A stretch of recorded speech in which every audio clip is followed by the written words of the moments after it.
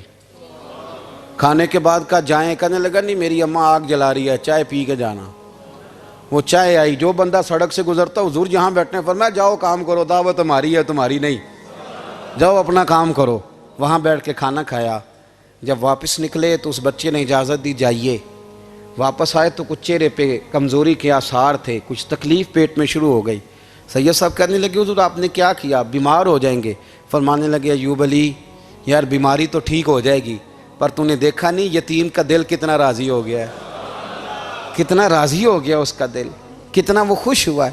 اور فرمایا جب یتیم راضی ہوتا ہے تو اللہ بھی راضی ہوتا ہے، اللہ کے نبی بھی راضی ہوتے ہیں۔ بڑی پرہیزگاری والی زندگی گزاری۔ 3 باتیں ان کی زندگی کا اصول تھا۔ ایک فرماتے تھے تمسک بالدین کرو، مضبوطی کے ساتھ دین کو پکڑ لو، اور دوسرا فرماتے تھے جو اللہ رسول کے دشمن ہیں ان سے ہمیشہ بچو، جو ذرا بھی کہیں بے ادبی کرے اس سے پرہیز کرو، اور تیسرے نمبر پہ فرماتے تھے اگر سکھ ہی جینا چاہتے ہو تو عشق رسول میں جینا سیکھو، ورنہ دنیا سے تو پیار ہو ہی جائے گا، دولت سے تو ہو ہی جائے گا، محبوب سے کرو گے تو زندگی سکھی ہو جائے گی۔